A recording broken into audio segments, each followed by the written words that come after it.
bro.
What's going on, people? Welcome back to the channel, and welcome back to Stoppy TV. And listen, it's been a while since we did one of these. We had to bring back the lounge. We had to bring back the Red Devils Lounge. You know, Auzu billahi minash shaitanir rajim, because we do have a shaitan in this club right now, and it's Eric Ten Hag. But we brought back the lounge, and I got two of my brothers today on. I got Temi, and I got Adam on. And listen, I just looked at the time zone. I was like, who can join me in this crisis later? That's not gonna be asleep in the UK. And I was like, these are the only two that are on the same time zone as me. So I'm like, bro, if it could be the three of us, it's gonna be the three of us. We're more than enough to handle this, you know. But shout out to the chat, shout out obviously to the panelists, and shout out to everyone who tunes in. If you're watching this on the replay, big up yourself. Make sure everyone on the replay and on the live right now to smash a like on the video, subscribe if you haven't yet. And I'm gonna add Temi's channel in a second also to the title or to the description. Make sure you check out his channel. Appreciate it, bro. And guys, there's a lot to talk about. There's so much to talk about. And I'm not gonna lie, I was just telling you guys, I was telling you guys backstage that I didn't even go to work today because I was just sitting there anticipating all that. I didn't go, bro. I need to get groceries. I was like, I'm gonna starve today. I'm not gonna go get nothing. I was like, I'm gonna stay home any minute. The news break that this guy's sacked, I'm gonna go live. But we waited and we waited and we waited and we waited. And as the title says, Eric Ten Hag, and I start with the letter S, and people are gonna be like, sacked. Nope, he's still here. But I need to give everyone a quick rundown, just in case this is the first video you're watching of the day. You're in American time zone like us, and you have no idea what's happened. You've been at work, you've been doing this, been doing that. Let me give you a quick rundown. And I think I should display a little bit of a visual as we're doing this, just to give you a quick update on what the timeline has been today. Basically, today there was a meeting in London. The hierarchy basically at the club, aka Ineos, they had a meeting today. I think it started at 10 a.m. UK time, and lasted about 7 hours. 7-hour meeting is insane, by the way. But they had about a 7-hour meeting, and we haven't heard anything from it yet. Basically, they had a meeting in London. They showed some footage of them leaving the meeting early, this and that. You know, Sir Jim and Sir Dave Brailsford saying the meeting at Manchester United hierarchy started at 10 a.m. Sir Jim and Sir Dave left through the back, and this is the video of them leaving the meeting. A little bit of what happened after is basically there's no answer. There's some news like Disco Mirror saying that Eric Ten Hag is still unsure if he's going to remain in charge of United. There's Jamie Jackson, who kind of earlier guaranteed us that he might get sacked today, something like that. He ends up saying that there's no clarity been offered regarding Eric Ten Hag's future as mentioned, following the summit meeting of the club's hierarchy during the Dutchman's position as a manager was discussed, Ten Hag could still be sacked in the next coming days. So it was said it was going to get sacked today. Now it's the next few days. And then lastly, we get about an hour ago more news from, I don't know who this is, but someone sent me this earlier today. And basically, I think this reporter might be from the Athletic. Actually, sorry, he's from Time Sport, as it says right here. It says that Eric Ten Hag has not been told that his job is under threat. He's therefore planning to be in charge in the next few games as United play Brentford. I'm not gonna lie. Long story short, it's just a lot of bullshit because people come out saying he's getting sacked today. There's people after the meeting right away that said, yeah, he's been sacked, even though the news haven't come out. And there's people that saying, oh, he's basically still gonna be here for the next few games. And it's so funny because they were saying that the last few games was for him to save his job, but now they're saying the next few games is gonna be to him to save his job. Long story short, as I said everyone's bullshitting. I don't think anyone knows anything outside of Ineos, and I think sooner or later we will find out. But that's a quick update on the timeline. Obviously, my guys over here, Adam and Temi, they've been keeping up, so they're not hearing this for the first time. This was just for the people who, just in case, weren't following up today. I'll give you a quick rundown on what happened. Now, with all that being said, I'm going to move on the mic to one of you guys, whoever wants to go first.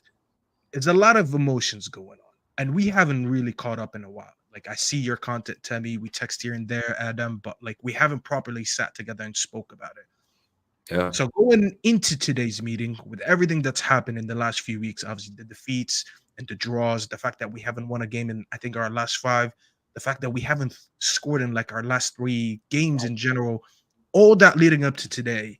How are you guys feeling with all this going on?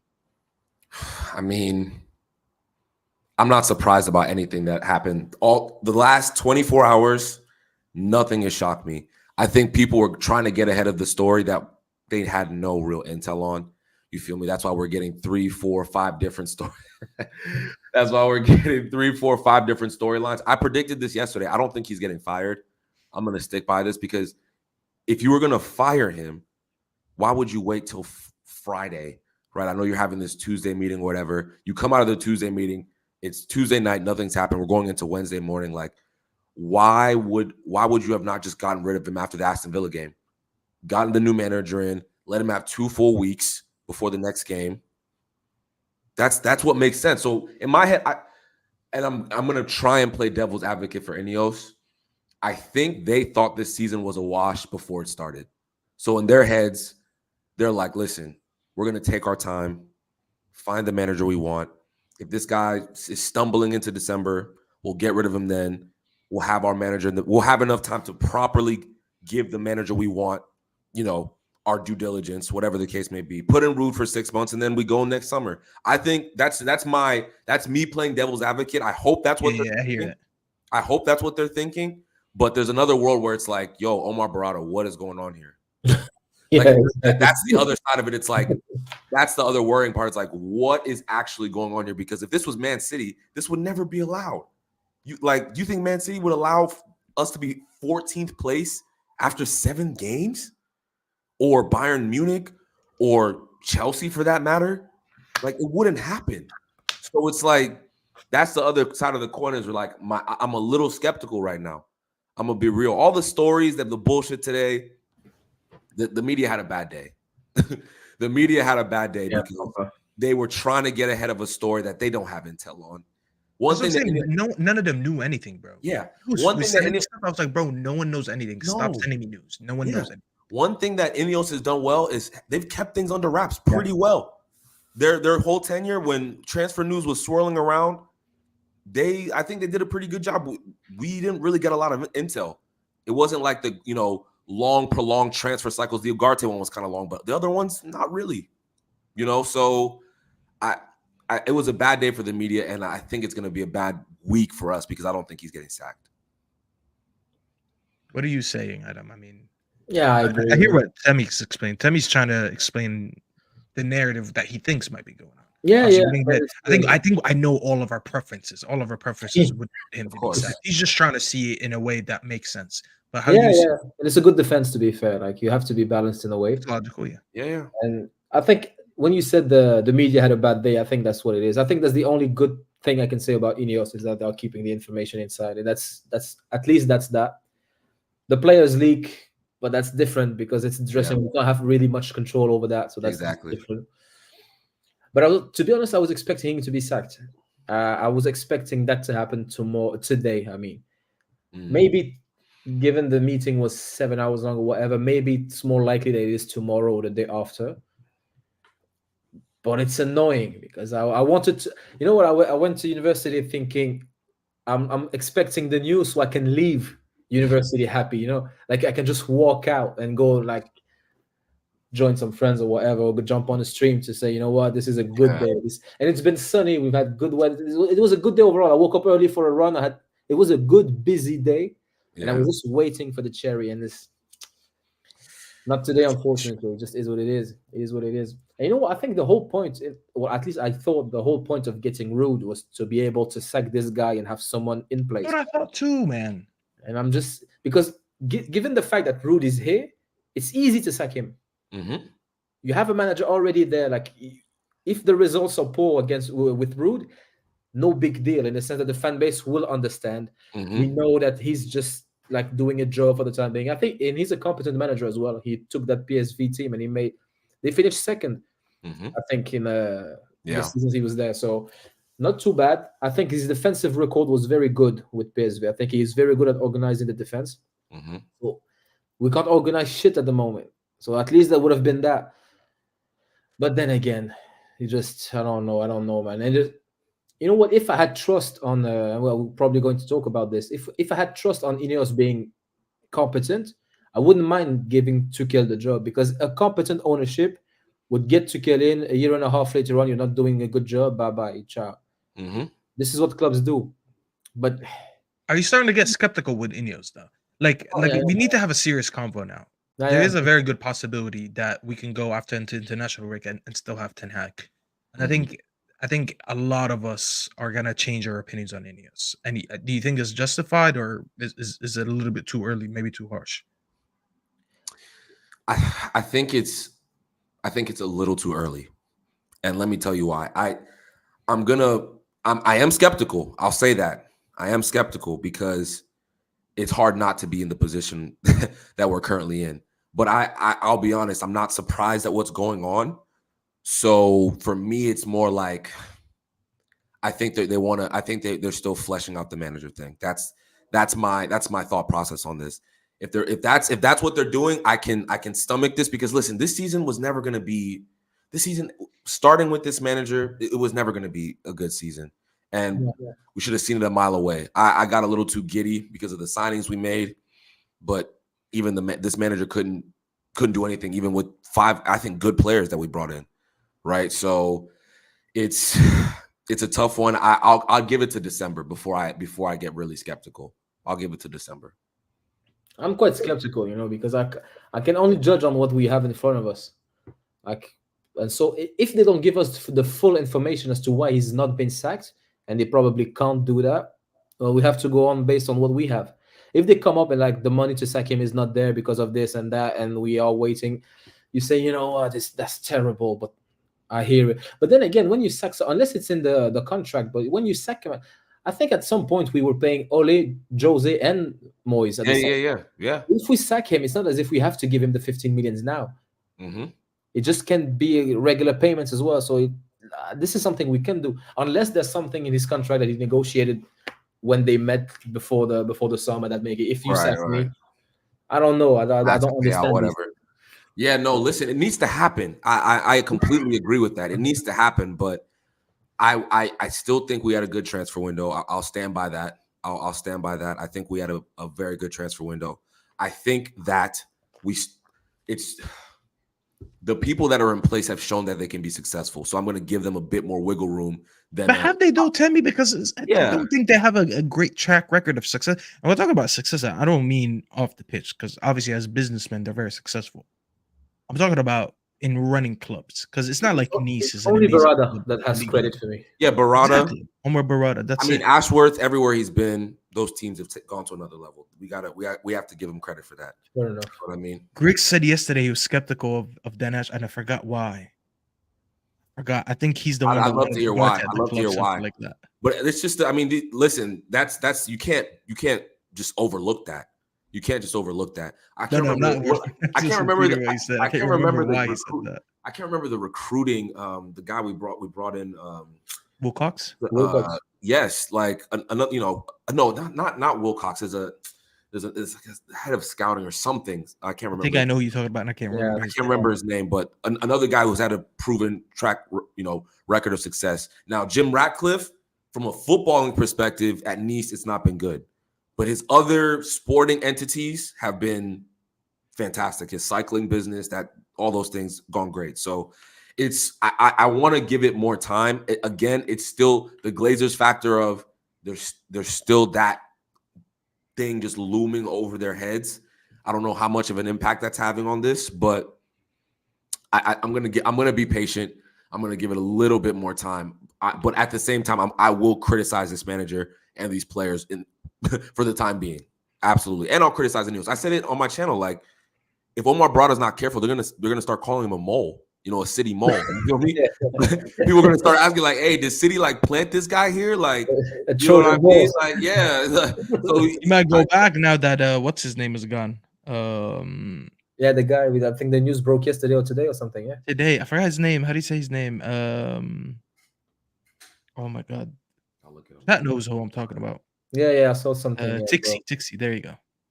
Tixi is no longer the director of football for them. Because So we'll Barada's time with every club is very successful. I think he joined Barcelona from 2012 to 2016, and they won the treble in 2015. And ever since he left 2016, that's when they started doing the Dembeles and Coutinho's and all of the mad stuff that basically put them in bankruptcy. And City after that, they took off. City is basically 2016 to now. That's with Pep that has been very, very successful. So at least Barada has that on his resume. But the thing is, I can be patient. I can't deal with embarrassments. And now with Ten Hag, it's embarrassing. Like, it's obvious incompetence, and he's not even like, I despised Ole, to be fair, but at least Ole was not. Ten Hag is so easy to dislike. It's unbelievable. Like, Ole wasn't an egomaniac like this guy is. Yeah, exactly. Ole and it's not even justified.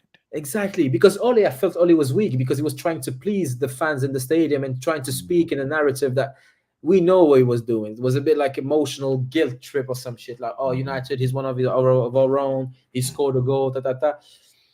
You can sort of, I wouldn't personally understand it, but you can see in a way why. And I would have like a conversation with Ole. Like, he wouldn't drive me mad. Absolutely. I don't imagine myself having a conversation with Ten Hag. No. He looks. I don't think you can reason with him. He's painfully awkward in press conferences. I need to add this picture actually as we speak. I need to show you this picture of him after the game.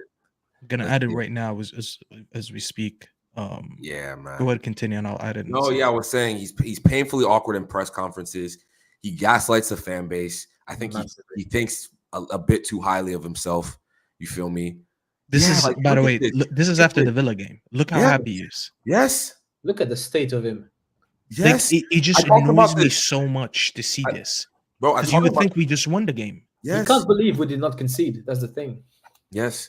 I talked about this on my match reaction, bro. I said, I think the players and the manager were happy. I didn't even, and that's before I saw the picture. Like, I think they were like, good point.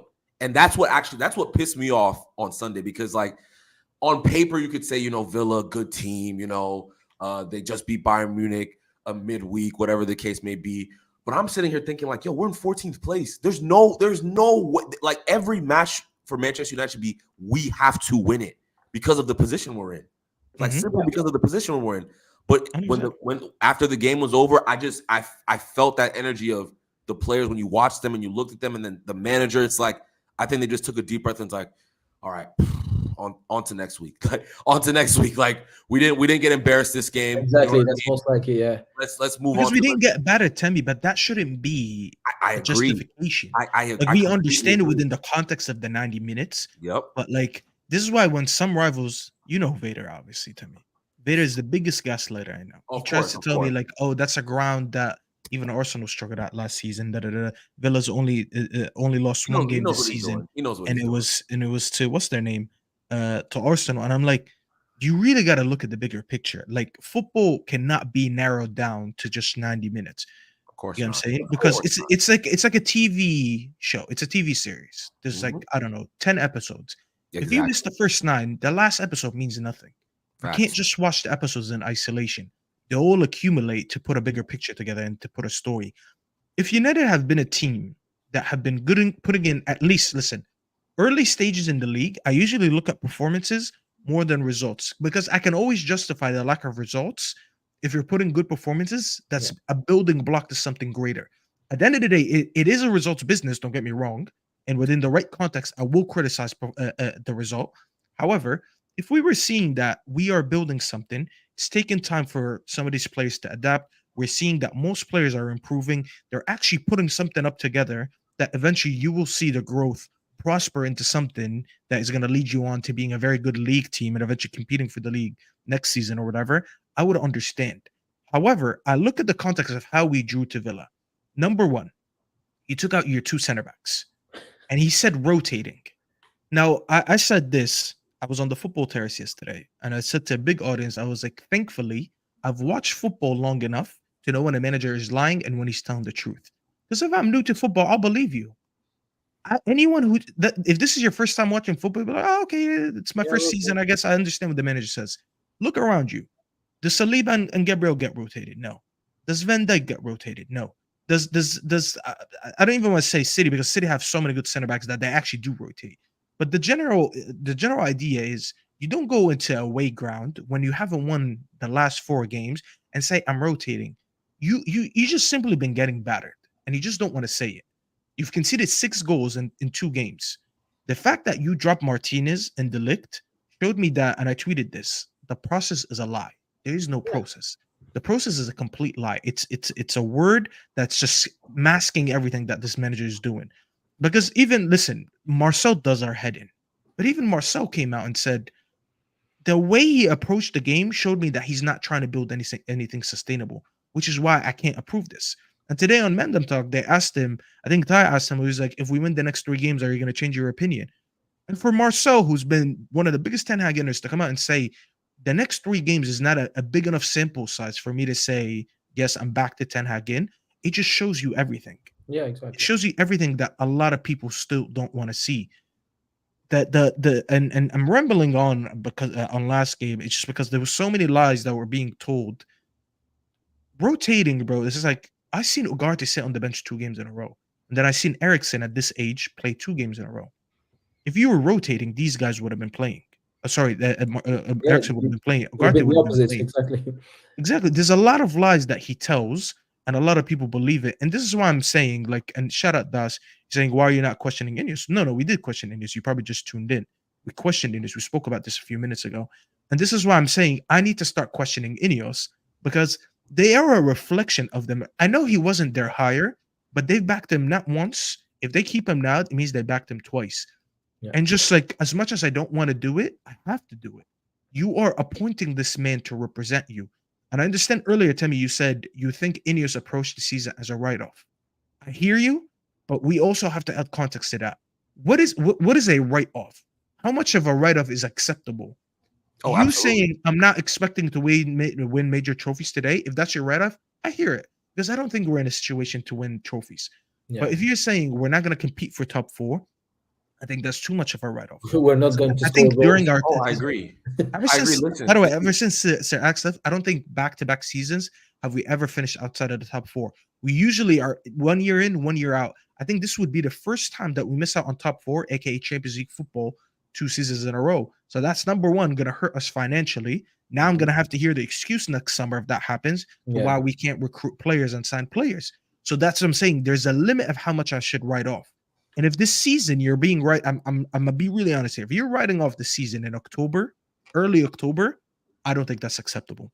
No, Not I for agree. the magnitude of the club that you're owning right now. But go ahead. I completely agree. I completely agree. I didn't think it would get this bad. I'll be real. I didn't think we would be in 14th place after 7 games. Like I couldn't have predicted this. I thought we would be inconsistent. Absolutely, I thought we'd be inconsistent. But I thought with the way our technical floor raised this summer, right? I was just like, there's no even a manager this bad can't screw this up, and he's doing that. He's doing that in real time. Like I look at the players we have now, it's like Xerxes, good technical player. Ahmad, good technical player. Erickson, good technical player. Menu, Mazraoui, Dallo, Martinez, even though he's been shit. We got to talk about that.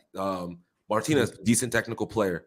Like Casemiro, when he's advanced, he can pick a pass, right? Like there's a lot of players who can play football in this team. And they look every week. I mean, mind you, he's picking the wrong collection of players week in, week out, right?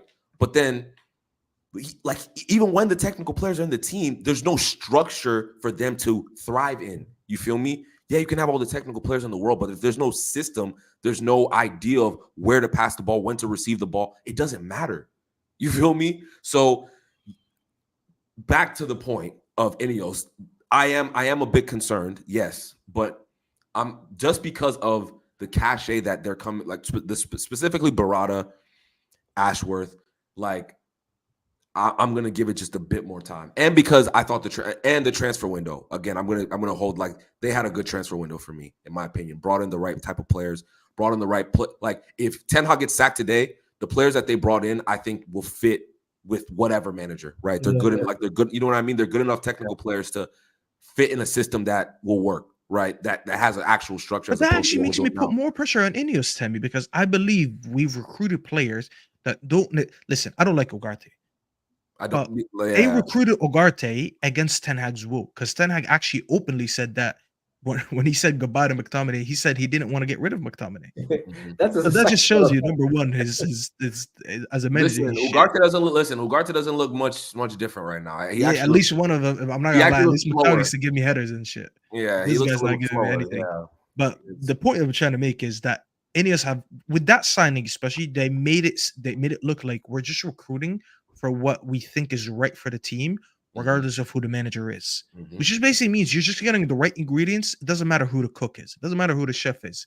So if you're giving me that implication, I need to sit here and say that, okay, this manager is so bad, and you have made it seem from the beginning that we are building something that's not customized for the manager, it's customized for the club.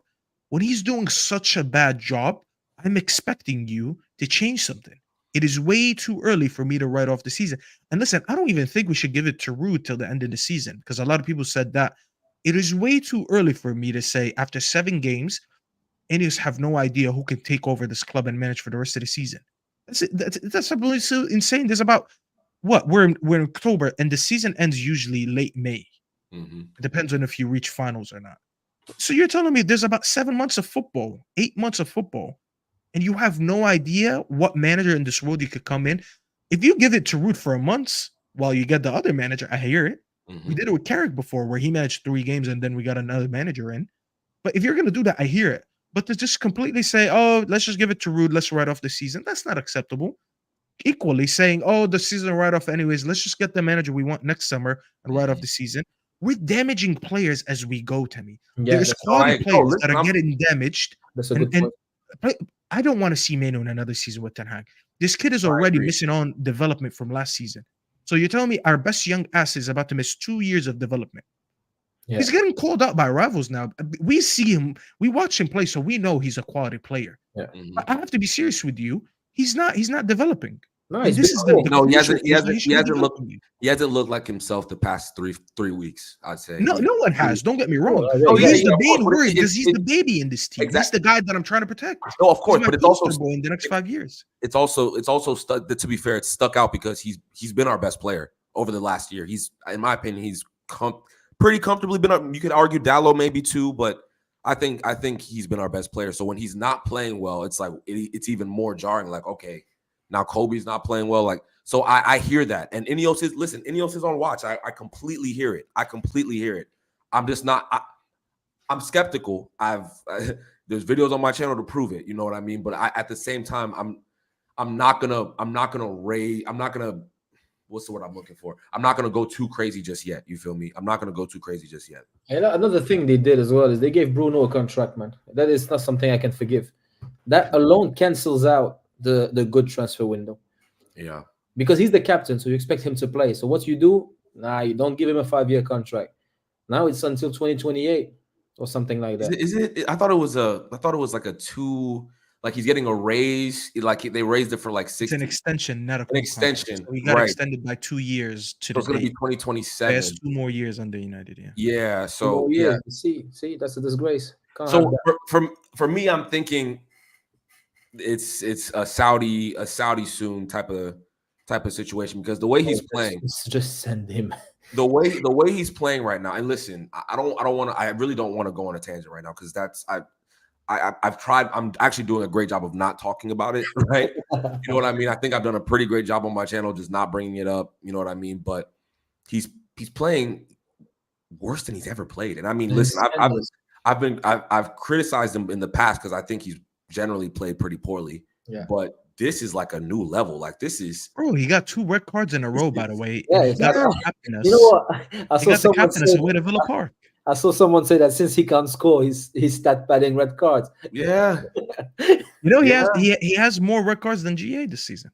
Yeah, of course It's he does. like that's it. Listen, and there's been so much talk about, you know, Bruno and his performances, and I'm just looking like, yeah, this is kind of what he does. I'm not like this is not that crazy, mind you. The red cards and the rashness is a bit shocking, but generally, like he's not a very good player. And remember when Staffy, remember when I said the whole James Maddison versus Bruno thing? You said nah, James Maddison. Oh, Maddison. Why is it that every time James Maddison and Bruno Fernandes are on the same pitch, James Maddison looks better than him? You know what? I clocked it, Temi. Bruno is better than every 10 he doesn't play, and he's worse than every 10 he plays. And he's on the pitch with Morgan Rogers this past weekend. Oh my goodness! So that's why. Did you see Morgan Rogers' ball carrying, bro? I wish my team can ball carry like that. I was looking at it like, yo, Eriksen. Mind you, Eriksen was on a yellow, but that one run where Eriksen kind of stayed with him was crazy. But the ball carrying, like Bruno couldn't do that ever at his pomp. When he was scoring goals, he could never do anything. I was like, yo, we need somebody like this in the team who could just take it from the first phase to the third phase in about 4 seconds and retain possession while he's at it. Like, exactly. So that's why I'm on Ineos' case a bit more now, because they gave that guy a raise and the contract. I feel like Temi's being a little bit too nice to them. Yeah, and that's fair. I can hear that. I can hear that. Like, they gave him a pay rise and they extended him 2 years. Same thing with Ten Hag. They didn't sack him. Now they have every reason to sack him. And you know what? They could have sacked him the moment they arrived because he was not their guy. Like, this is stuff that happens when new ownership happens. It's just that was their mistake. That was their mistake. Exactly. It's not personal. We just did not hire you. The way we want to go isn't the way. Literally anybody. I think any competent manager would have had our team in 5th, 4th right now. Right? Bro, you know what I mean? That team with a good transfer window could have been way more impressive than people realize. Yes. I think the team is not that good, but we have enough players to actually put decent performances in it, because at the moment it's not really that impressive, the other teams. I'll be real. I think City are just a very well-drilled team. They've been good for years, and Arsenal's centre-back pairing and defense is impressive. Fantastic, yeah. But other than that, you can beat anyone in the league. If you are a good team, you can beat anyone. If we had a very good manager with a good squad, we would challenge for the title. Yeah. But we are way off from that, of course. I hear it. But a few good players, a good manager, after a year and a half, I would expect us to be like very dangerous. But that's just not the case. It's embarrassing. It's bad. It's really bad. It's really bad. He needs to go. He absolutely needs to go. I can't believe. And the challenge is, it's gotten so toxic too. It's like, like, you know what I mean? Like, I love making content. You feel me? I don't want to talk about this every day, bro. Like you did that. That's why I'm like, man, let me start making some NFL content. Let me start making some NBA content. Let me diversify the portfolio. Exactly. Do I want to talk about this every day? No. So like, you know what I missed? The thing I missed the most is being at school, for example, and it hasn't happened since Sir Alex, of course, but yeah, and being nervous for United game. Yeah. You know, but nervous. Not. I hope we don't Nervous get in a good smashed. way, where like, oh my god, I Exactly. really want to Nervous. win. Like, look, Like, this That is the game's apprehension, here. like that I can't wait. Like, exactly. Like there are 10, 12 games left in the season. We yeah. are playing against Chelsea at Stamford Bridge, for example. Massive game. If we win there and there are title rivals, for example, we leapfrog them, or we make like we go from Bro, 3 last time I points to felt that 6. was like the Barcelona game 2 years ago Yeah. in the Europa League. That's Yeah. it. That's the Exactly. closest I felt that. Yeah. Exactly. Or maybe the PSG with Ole, because you knock him out and then you get to play Yeah. Barcelona. Yeah. But then Yeah. again, those we knew we were shocking. So even if we go through, we know it is going to be embarrassing the next step. Mhm. So Mhm. not that much of a big deal. But you know what? When you're at school on a Tuesday, for example, and you have a big Champions League game, you're like, man, I can't think of anything else. I just miss that feeling No, of being good and not. Yeah. You know what? When you are good, you can do, for example, a 0-0 draw away to a top team, and you can be happy about it. You say, you know what? Not too bad.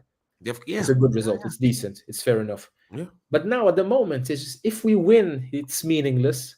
If we lose, it's meaningless. Yeah. We Bro, draw. when we win, Adam, I'm not gonna lie, I don't enjoy us winning because I know every win since last season has been papering over cracks. Exactly. It's wins that I don't enjoy.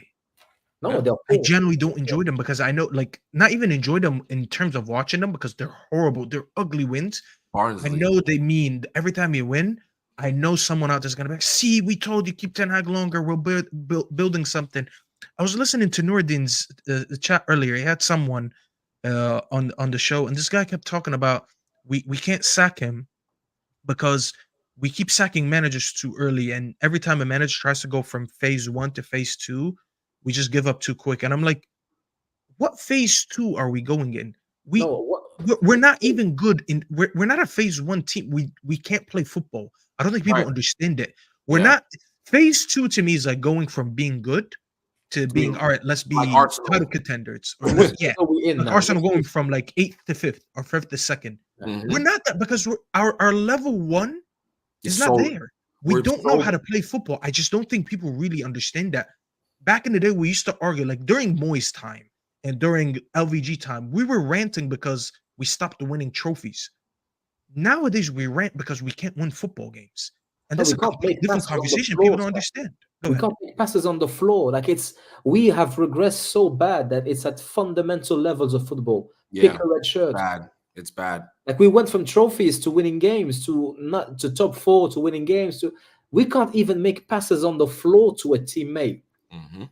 Like we everything generally is can't. We can't retain. It's bad. We It's can't awful. retain a football, Adam.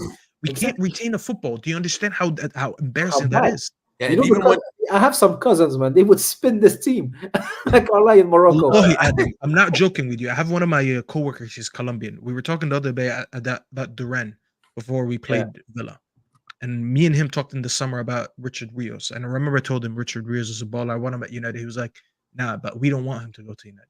And when he Mhm. says we, he means him, like Colombians. Colombia, Because the conversation they of don't want their Colombia. players to go to United. yeah, And when we were talking about Duran, I was like, bro, I would love him at United. And he's like, no, we don't want him there. And I remember I was like, I agree with you. I'm saying I would personally want him, but I don't think it would be a good thing for him. We are generally an embarrassment at him. Like No, there's it's- people out there that don't want their player, their countrymen to come to us. That's how bad of a football team we are. Imagine having a whole country saying no. How bad that is. Yeah, wallahi, Bro. I'm not even joking. we're awful, bro. We're awful. Like it's gotten to like, and to Adam's point, it's like no one's playing well. And when like it'd be one thing if like we had a few players like obviously Ahmad when he's on the ball he looks tidy. You know, I don't think he's had fantastic performances, but when he's on the ball he's been decent. He's been decent to good every time he's played. He's still a good footballer. You know what I mean? He's still a good footballer. Xerxes decent to good, right? But Ericsson actually I think has been good to very good. I've always liked Johnny Evans. Yeah, but Johnny Evans. Yeah, Johnny, bro. Johnny Evans was very good. Exactly. I've always rated him, but he was actually very good. You just know he's not at that age that he could play too much. Exactly. You Yeah, just yeah, know yeah. that's not the answer. But yeah, but hey, listen, he's been playing better than Martinez. I'll say that. another thing, Anyone we need to address is, I think we need to speak about how Varane is important to a defense. Yeah. How he organizes everyone, because with Varane we don't concede. Yeah. Say that to Traps, bro, when we see him again. Yeah. Because last season I told them Varane is arguably the best box defender in the league. I'm sure there's players out there that are maybe better than him. I just don't watch him day to day. But just watching Varane last season when he was playing, I said he's probably one of the best box defenders in the was still league. quality. Look at our box defending now. Listen, Listen, I should have stuck to my guns when I called this guy the Dutch Harry Maguire. I remember the first season. I gave him some leeway, and I was wrong, bro. This guy's defending in the box has been shocking, bro. Shocking, of course. And I remember Ten Hag's first season, people were saying maybe Lindelof is better than Varane. I said, what are you guys thinking? What? That's crazy. That's crazy. I remember I was on Saeed show, and I don't remember who I was arguing with. I said, you cannot be serious. You cannot be. And you know what the thing with Varane is that he does defending that you can't see just by the way he positions himself, the way he talks to his teammates. Things happen without a defensive action happening. But like Martinez doesn't look the same player. Luke Shaw said it. He said it's easy when you play next to someone like Varane.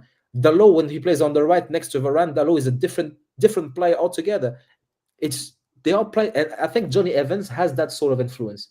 Calm, intelligent, experienced. Those things, you can't put a price on those things.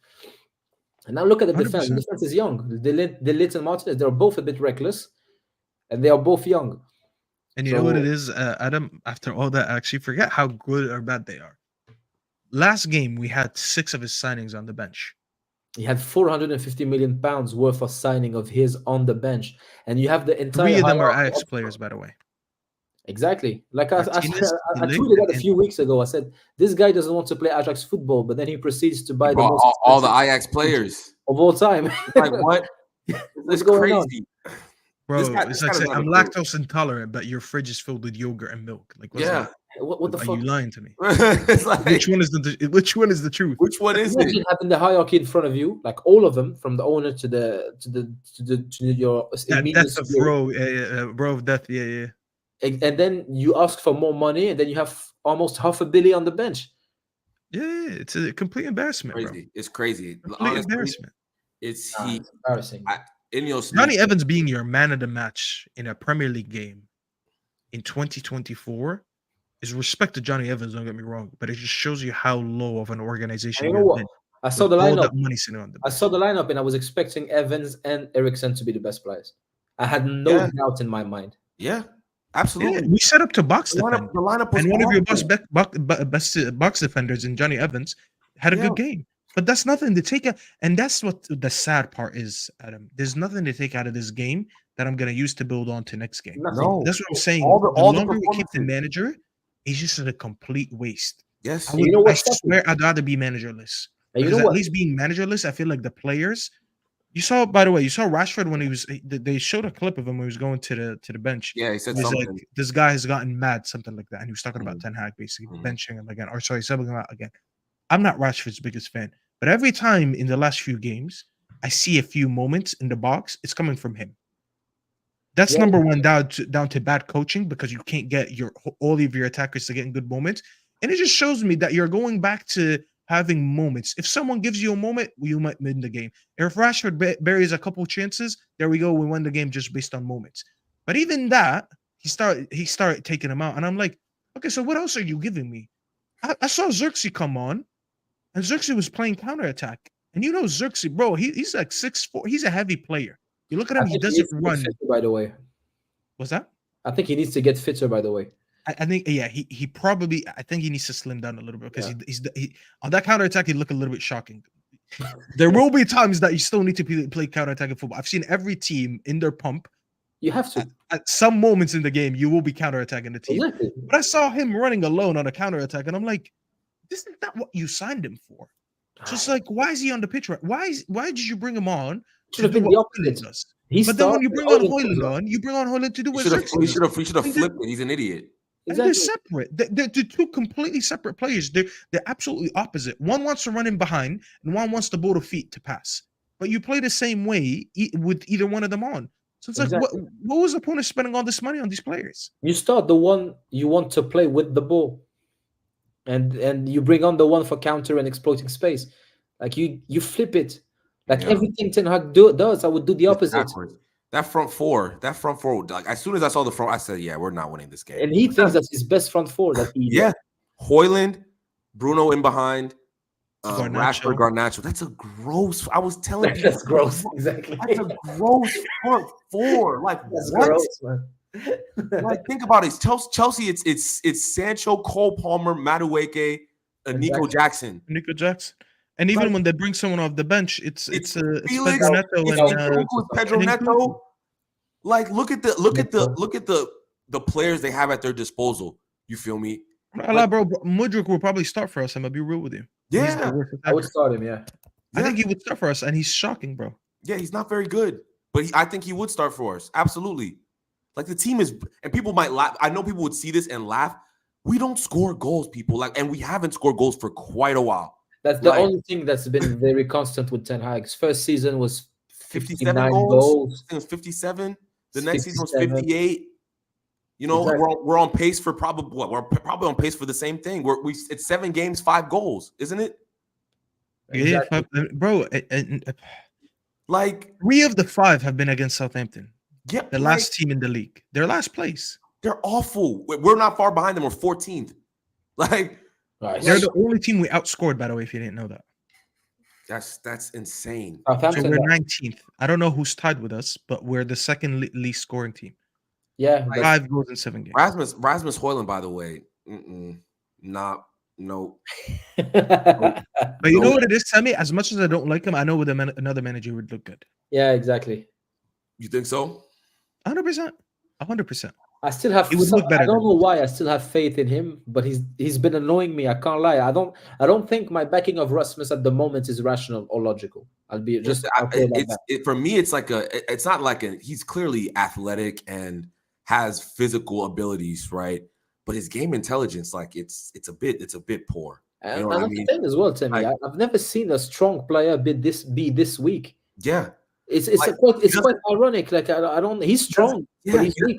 He doesn't know when to play with his back to goal, and he doesn't know when to open up his body to turn. Like, there was a moment in the first half, I remember, like he could have dropped just a little bit deeper, right, to receive the ball, but instead he opens his body up and turns right into a center. I'm like, yo, this is just like, to me, I'm like, this is a lack of like football intelligence. This is poor reading. Like, mind you, his touch is not very good as well. I was going to say the first touch and then the football intelligence, for me, it's like, yo, those are hard things to fix. Those are really, really hard things to fix. Like, obviously, he's gifted physically. You know, when he does have, I think he'd had more chances on goal if we had a better system. I think he'd score more goals. Yeah.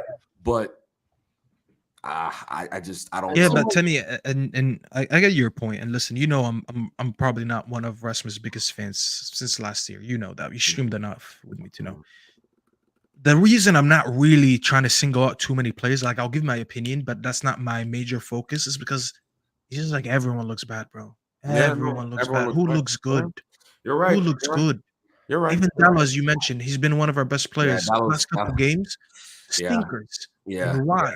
That Spurs game was enough for me to know that this is just a manager issue. Spurs won the game after, completely collapsed, and we couldn't lay a glove on them. How come Brighton can play better football than us, and we and what's it called? Do whatever they did to Spurs, and we couldn't lay a glove on them?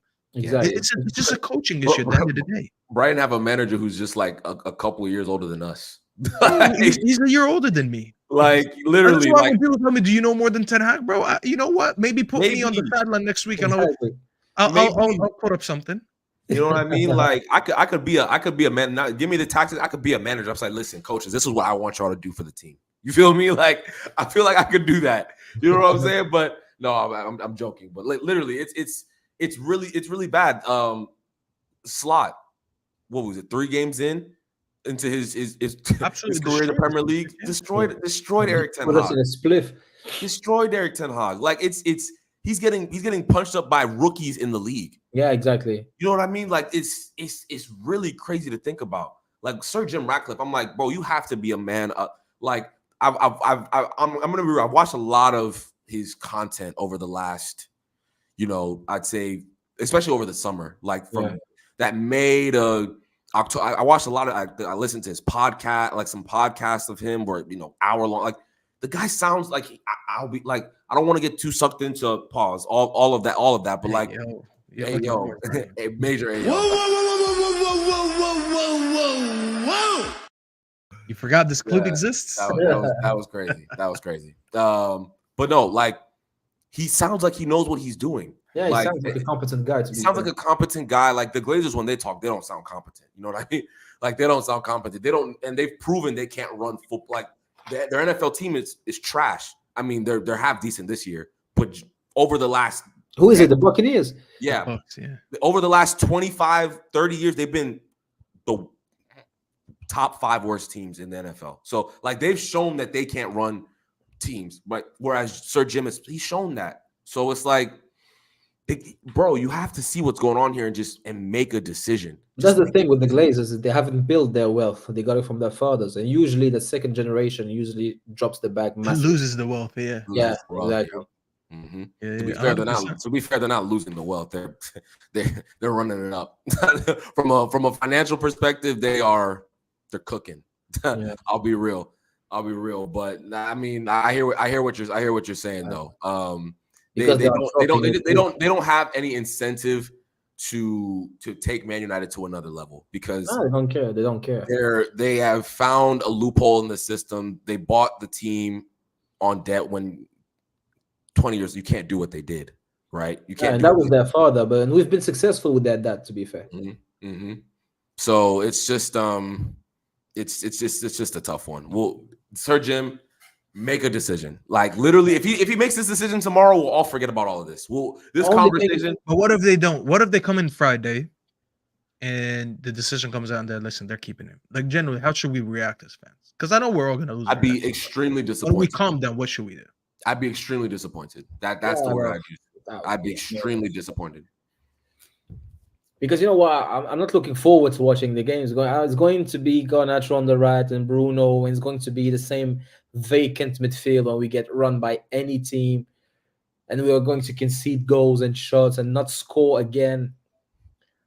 I missed one of my watch-alongs a couple weeks ago, and I swear I woke up so happy.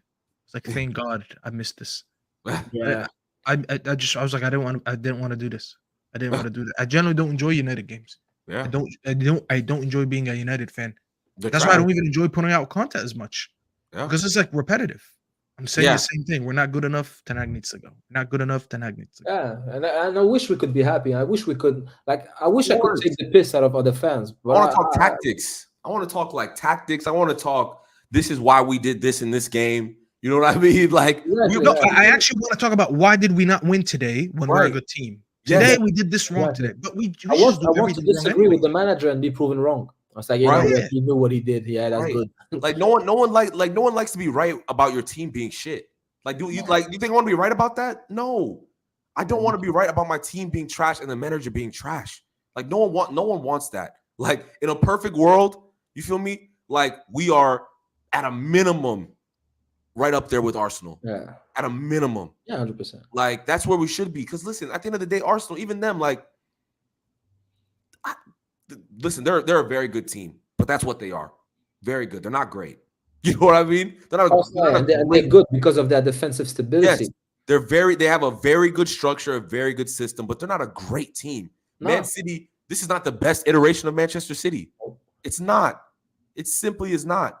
No, I mean, mind you, even when Roger was there, we've seen better teams. We've seen much better Man City teams. You feel me? No, I hear you.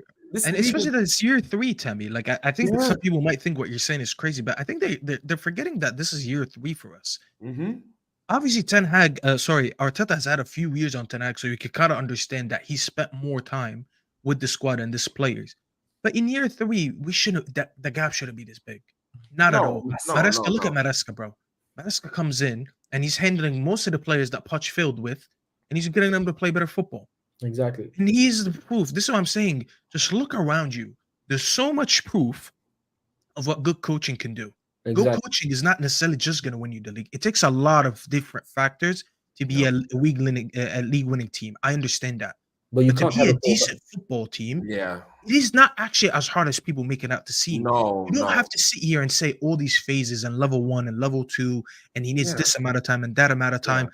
I forgot who said it today. I was watching. He said, sometimes time can actually work against you because people look at time and it's like, oh, time makes everything better. No, actually, time could sometimes work in the opposite way because you can give the wrong person time. And while you give them that time, people who are around you are improving. Not only are they improving personally, they're improving to the point that they surpassed you. So now you're catching up with the lack of what you've done, and now you're catching up to who's around you. Yeah, exactly. That's Now the we have issue. to get rid of Newcastle and Villa ahead on top of the other teams. Yeah, absolutely. Like it's crazy because it's like you're 100% right. A team of the size of Manchester United should never ever be struggling at this level. At this level, yeah, maybe you have a outlier year like Chelsea. They've had years where they finished like 10th or 7th or what. Like there's those random years, but other than that, third should be like a bare minimum expectation. Yeah, think about it. Bad season usually for us. Yeah, Liverpool made one signing this season, and they're currently at the top of the table. Like, let that sink in. They made one signing, and he's right now he's a squad player. He's not getting game time week. He hasn't replaced Diaz or Salah, Federico Chiesa.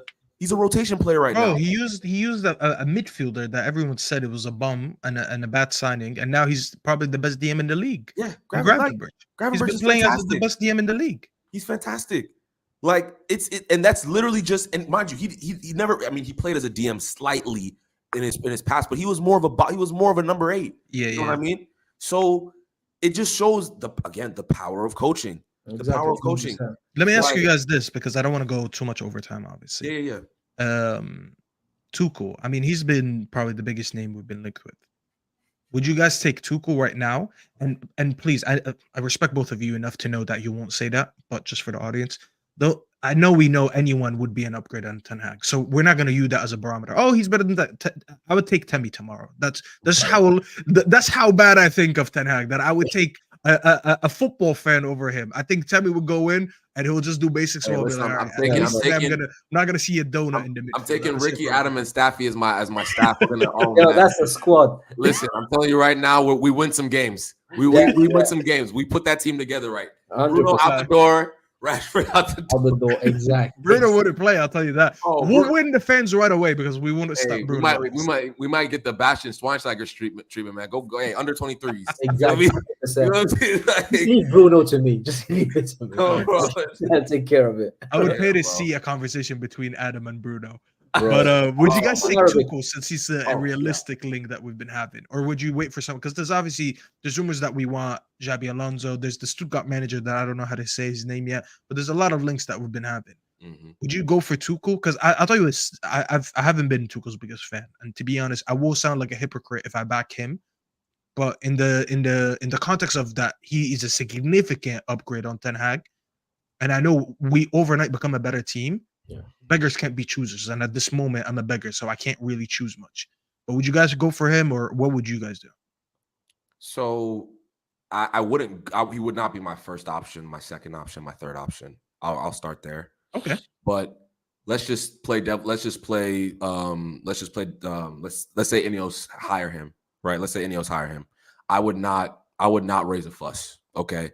If the mentality is we give him a season or two to stabilize, just an adult in the room to stabilize the place. If we feel like he can take us to that next spot, we'll continue. But if we feel like he's done a good job of stabilizing us, because he will stabilize us. I can confidently say that he will stabilize this team. We'll be a team that is at least hard to beat. Yeah, which is the simplest thing you should do. Yeah, simplest thing you can do. We will be stabilized from that front. So if he's in here for 2 years and we feel like, you know what, thank you for stabilizing us. You know, we've gotten back to being a top 4 team. Now we want to get that manager that takes us to, new heights, tactically, whatever the case may be. I'm okay with that. Listen, I'm gonna be real. Like, we have to start somewhere. Listen, he didn't have a great ending at Bayern Munich. Obviously, that it was a rough time at Bayern Munich. But again, Chelsea winning the Champions League. I'm sorry, when you win a Champions League, you are a good manager, minimum. You cannot win the Champions League and be an average manager. It's impossible. It's literally impossible. Like, beating Pep Guardiola, beating Real Madrid on the way to that Champions League final, I'm not taking that away from him. So, Temi, one of the first things he said at Chelsea is that he told the players, "I'm gonna make us a team that people don't want to play against." Yeah, and that's that. I swear that is the minimum that I want right now. Yeah, I just don't want people look forward to playing it. Look at all the people trolling us on Twitter. Oh, don't sack him until November. Don't sack him until December. Don't sack him until January, because they all want to wait until they play us. And that's how much of an embarrassment we've become. It's Mm. embarrassing. Everyone wants to play before Ten Hag gets sacked. Yeah. But who would exactly. you take, Adam? I don't mind Tuchel. I think I feel probably like Temi, to be honest. And I think there are many managers out there that I love, but I don't know them. Like the Stuttgart manager, I need to watch him, but I don't know him. Mhm. The Girona manager as well. I've heard good things. My brother talked to me about him, and in Bundesliga as well. I've always been a big fan of Marco Rosa as well at Leipzig. I think he's done some great things as well. But Tuchel, I think, would be a good manager to help us assess the squad, and that I think is a very very important step. We don't know what the squad is worth because, Mhm. like, it's a bit of the same situation with Chelsea. Like they had Lampard at that time; he was just doing nonsense, and people say Lampard himself said this team is like years ago from competing, and they won the Champions League the same year. So I wonder what's the case with us. Are we that far? Because as much as I don't rate all of the players, there are some players I rate, and there are some players I could be very wrong about them. I think I could all of a sudden start like Ugarte, for example. I'm not moved. Can't lie. It's not really my type of player, but maybe if he makes a Kante out of him and he becomes like that important player in the team, I'm here for it. I'm here for it. So it's not an inspiring signing, and I've been a fan of Tuchel fan from quite a time. I wanted him before he went to PSG. Just at Dortmund, I was a fan at the time, and I think it was around 27-18, something like that. Yeah. I wanted Tuchel at the time. I wanted him to replace Jose Mourinho. And then, well, for PSG happened, Chelsea happened. I think he's a competent manager. I can't lie, and he's one of the very, very, very few managers I've seen take The the one that ball we got away. the furthest with negotiations, and that's why I'm asking this. If you guys remember last summer, he's the Yeah, only yeah, one that made it to interview 2. Yeah, Mhm. exactly, The exactly. second stage. And he has personality as well. Yep. Like it's not like they won't act the same way they And he did can with speak Ragnick. English, and we can understand him at least. He has at least a mother tongue. Yeah, Unlike no, this some- listen. It's not even the accent thing. Like, listen, like when you hear Claudio Ranieri speak, like, it's hard to understand him sometimes. You feel me? But he can. What Claudio had was he had that He tries. personality. He had that He's human. personality that he Well, had. he can That, galvanize the troops. Like Yeah, he can I galvanize believe the troops. if Ranieri speaks to me, I'm believing what you're saying. Yes, Maybe I won't exactly. understand it, but I Or got you, bro. Antonio I believe Conte you. as well. Like You said we're gonna yeah. win today. I believe you. We're gonna win today. Absolutely, Ten Hag says, absolutely. I'm like, bro, I honestly don't good. believe you. And he's like, yeah, it does my head in. Like Antonio Conte, for example, his English wasn't great, but you could understand what he's trying to say, and you could say, you know what, that guy's human. Like, fair enough. Like he's in some sort of bionic or some shit. But even Ruud van Nistelrooy looks frustrated with the guy. bullshit you. Anyone bullshit you. Antonio Conte will tell you the truth at the expense of his job. Yeah. At the He expense would of have his job. beaten a few of our players. I think Yeah. it would have like a proper ass beating. Yeah. And And some of that's our You know players this, need bro, I that. think like the players, because the players are not stupid. They know that they're shit. They're playing shit. And I feel like if a player really the game ends and they're frustrated, no one wants to lose. You could see it on their faces. And then Ten Hag right after the game, he says, "Oh, we did this well today. We did the we won the Carabao Cup, we won the FA Cup." Yeah, I feel like we hear it as fans and we get frustrated. But as a player, I'm like, bro, I just got my ass kicked today. And you're telling me we played well. You're telling me we were entertaining. You're telling me that we were hard to beat. He's now flexing the clean sheets that we have. And he's trying to ignore the fact that we conceded 3 goals already, 3 times this season. yeah. So the clean sheets is not because we're just completely a good defensive team. It's just on the day we could either be good defensively or we could just get absolutely battered. We conceded 3 against 3 oppositions today this season: Liverpool, Spurs, and Porto. So we're not really that solid. You know what I'm saying? And it reminds me a lot of our We're not first year. solid at all. Remember, we had the should most be. clean sheets, but then we lost 7 to Liverpool. And I'm like, how can the team with the most clean sheets concede 7 in one game? Something Unless the isn't season adding up. Martinez and Varane played every game or Yeah, so. and they were playing out of their skin. And that's Martinez. the season Ericsson played every game. Yeah. And Anthony Yeah. played quite a lot. Because there's a difference from a defensive perspective between Ahmad and Anthony and Garnacho or Rashford. They don't they are not as strong. Rashford is strong, but he doesn't give a fuck. So like it cancels itself. And Garnacho, yes, he's not very smart in his defensive duties, No, and he's he's not not. strong physically. Like Ahmad and Anthony are not big guys, but you can see they are tenacious. You can see that they are tougher than Garnacho. So And defending, it doesn't have to do all the time with being strong and quick. Or making tackles. And making tackles. We defend better with Ericsson. Go figure. Like City defend better with the players that are good at keeping the ball. Like there's a relationship, there's a correlation there. Like there are things that you can't see that you need to consider. Yeah. And this guy, he's like, there's the game, what we see, and there's the idea he wants to work. And he doesn't care if that idea doesn't work. Like he wants Holland, Garnacho, Rashford, and Bruno. Let's suppose those 4 players are good, but they don't work well together. As a manager, you say, you know what? I thought that it would work, but you make tweaks and changes, and then you find the right combination. That's if they were good. I don't think they are. That's the first problem. But let's suppose I wanted, for example, last season, Ahmad, Anthony, and Sancho. I played them. It doesn't work. But then you change it because you have to face it. Like reality is giving you feedback. You need to wake up, man. Facts. No, and it's crazy. I remember we had that. I can't remember who I was with on Saeed's channel, but I was saying, listen, Sancho, Xerxes, Ahmad. That's what I want to see. And people are like, oh, that front three is there's not enough running in behind. Who's gonna score the goals? We're not scoring goals right now.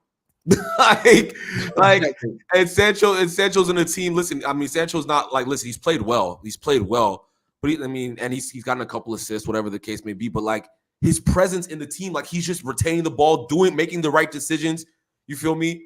And he's the right idea. Forget the individual, like the name itself. He is the right idea. Because to be fair, I don't think he comes into this team and we score a lot. Because as I said, there's a clear coaching. And you know what? Another thing, poor players can play with anyone, but good players, and that's the annoying thing. Good players play well with good players. Like you cannot, like intelligent players play well between themselves. You can't put someone like Sancho and surround him by fools and expect him to do something. This is not how it works. You're as strong as your weakest links. And we have about 7 weak links. It's just that bad. That's why I keep saying that Palace game was our best game of the season because we had on that pitch about 9 of the 11 players, because I'm counting Onana, 9 of the 11 players were good on the ball. That is the most I've seen in one game. We had players that I trust that they can receive a ball, pass a ball, and move to receive the ball again. Exactly. We haven't seen that. We haven't seen that 11 against since. I think the tactics that Palace helped, don't get me wrong, the fact that they had only 2 midfielders versus everyone else who plays with 3 midfielders does help. But that is the most I've seen players that can control a ball on a pitch. And that just shows you how much we lack. Much we lack and how much this manager doesn't understand how much more of these players he needs.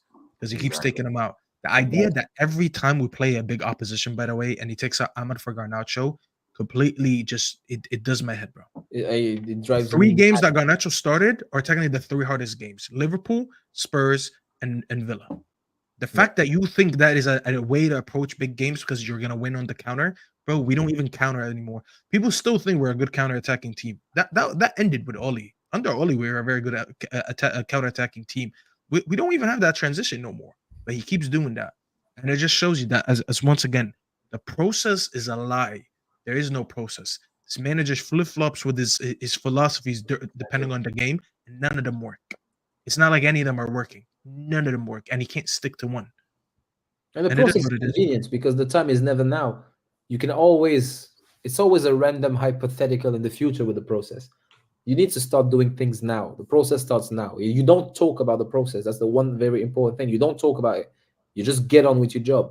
Because every way you can defend, people try to defend Ten Hag, you have an easy counter argument or counter example in the league. Spurs with Ange, Maresca, Brighton, many examples. And I think Spurs and Ange is the best example because he arrived a year after him.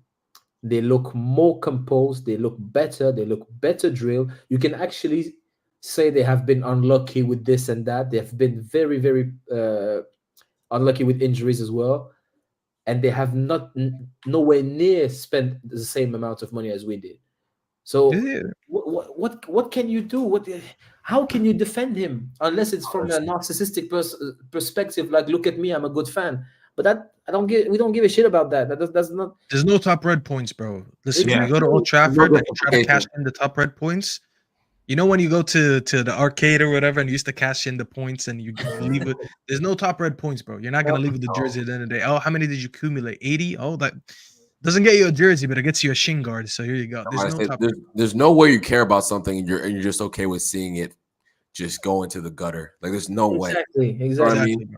100%. Like I was saying, like in American sports, like this, like firing people is nothing. Like no one cares.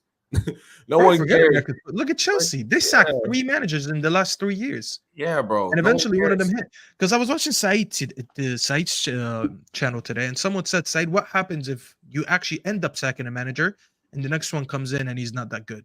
You sack him. Sack him. Sack him again. Exactly. What? You just sit here still and not do anything. People want this Sir Alex thing again. It's not happening. Sir Alex was an exception in his time. It's not even like an exception like now. It was an exception at that time. As Arsene Wenger and Sir Alex Ferguson are not regularities. You never get 20 plus years ever, nowhere. Like usually the longest is about 6, 7. Like the Moyes at Everton, Pep at the moment, but Pep has been very successful. Club got burnt out in 9 years, and you can argue that that club probably overstayed his welcome by like maybe a year. You could say that exactly. He just stayed because the fans loved him. But when you talk about it footballing wise, he probably overstayed it by 2 seasons. Yeah, probably. You could argue and that's an anomaly. 9 years in today's age, that's actually a lot. And that's what I'm saying when I said earlier, time can actually work against you sometimes. Arsenal are the pure example. Arsenal and us, we've had the 2 managers that lasted the most. Both of them lasted about over 20 years. I don't remember how long Arsene Wenger stayed, but I'm sure it was over 20 years. Yeah. How many of those 20 years were they not competing? Probably if Wenger left 10 years earlier, they would have never found themselves where they found themselves 5 years ago, which is basically rebuilding the whole club from the ground up because they can't do anything with the new it was done. It was done. Yeah. Because when you have managers like that, they are managers, but they also, and most importantly, they are directors of football. That's the thing. So when you lose someone like Sir Alex, you lose a part of the structure. Don't just lose the manager. And we've paid the price. The time is different. The time is complete. You know, and I think this is the best analogy, and I'm gonna wrap up after this. I said this one time. I said us going by judging football now, how it was judged, I don't know, 20, 30 years ago. Because they always pop up with that Fergie thing when he almost got sacked in his first 3 years. Yeah. If you go by that, it's like us living nowadays and going by the same rules our grandpas went by. Like, Temi, listen, you're Nigerian. I don't know if your grandpa lived in the States or he lived back home. He lived in the back home. Okay, perfect. It actually fits my analogy because I think Adam might be the same way. And my grandpa was the same way. If I lived the way I live today in the US, the way my grandpa lived in Egypt, I don't know how many years ago, trust me, I would look like the biggest weirdo in the world. People would be like, what is this guy? Like, what is he doing? Like, life evolves, life moves on. Things get quicker now. Like, football is much quicker than what it was years ago. And I'm not talking quicker in terms of on the pitch. Decisions are much quicker. Because back then there used to not be a lot of giants like this. The sport wasn't as commercialized as what it is right now. Exactly. Nowadays, you can make a mistake, and in a couple years you're relegated. We've seen it happen with Leicester. They won the league in 3 years. They got relegated. We've seen big clubs eventually, like Forest and Leeds in them, going from league winners to being relegated teams, and they can't get back financially as they used to back then. Football's way different now. When you don't adapt and you don't move with times, you see the holes start plugging everywhere. That's why our stadium is the best example. We probably had the best stadium in the country about, I don't know, 40 years ago. Right now, you wouldn't put it in, I don't know, in the top 10 in the league. No. It's just big. It's shit, but it's a big stadium. That's about it. And that's what I'm saying. You can't judge football and the way you judge managers and players the way it used to be back in the day, because football is just completely evolved, and you have to keep evolving to keep up with it. And this is that mentality of that grandpa mentality. That's what I'm going to start calling it. The grandpa mentality in football. It's not even a Fergie thing anymore. It's a grandpa mentality. If you got to keep judging today's football by the grandpa mentality, we're never going to go back to being a big club, because City are not going by what they did 50 years ago. They were a relegation fodder 50 years ago. Yeah. So they've evolved in their own culture. Do they complain? No, because they're successful at it. The only reason we complain is because we're not successful. That's why you see all these grandpas saying, "Oh, you can't tear down Old Trafford, just renovated." Brother, come on, move on. Move on. If you want to be a big club, you need to move on from these little sentimental things. We can't Facts. hang on for things for too much. We can't have a player for 10 years just because he's Mank born and bred. We can't have a manager here for 5 years just because We want Fergie to be told us. good They fans. still play that video where he said about Moyes, your job is not to back the manager. I love Fergie. I have a picture of Fergie right here. But we all know that Fergie got a lot of things in his career wrong. Of And there's a course. book. Go read Sir Alex's books where he talks about the mistakes he's made. He sits there and he says, "I made a mistake." It's not like Fergie was like he knew that he made mistakes. Mhm. So the fact that he said stuff like that, as much as I love and I respect him, and probably his word is more credible than anyone in our club's history, it doesn't mean that it's not flawed. It doesn't mean that when he said just back the manager, he said, back the manager with no context. Mhm. What if that manager's the worst manager in the world? Do I keep backing him? No. Right. People need to move on with that, bro. But let me get these couple super chats out of the way, and then we'll head out.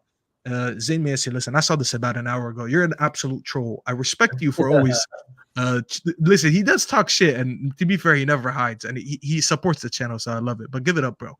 Says stuff very excited for Southgate. I will tell you one thing: we actually are not linked to Southgate, and even David Ornstein said that. At no point were we actually had concrete links with him. So it was all a rumor.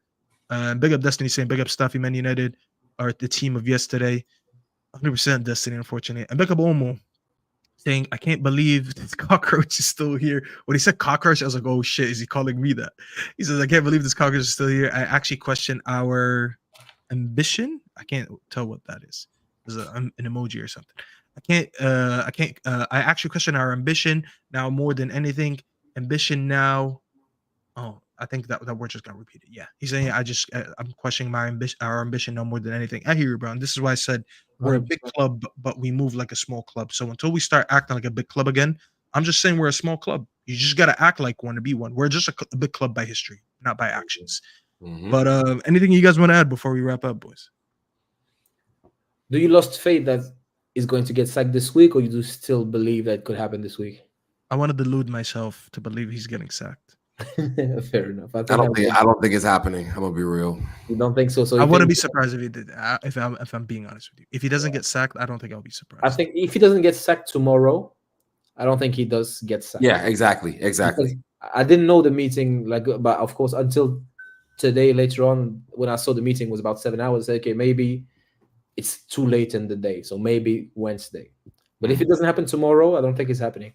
I'm gonna be honest. I'm gonna give it 48 hours, just 48? because I'm gonna think maybe there's something I don't know about the technicalities of Contracts getting rid of him and this and that, and he's on vacation. I don't know, so I'm just gonna give it the benefit of the doubt. I'm gonna give it a good 48 hours, honestly. They should sack him while he's on vacation and close the borders, man. Don't let him. We do have a history of doing that. We did that with Oli. We did that with I think with Jose.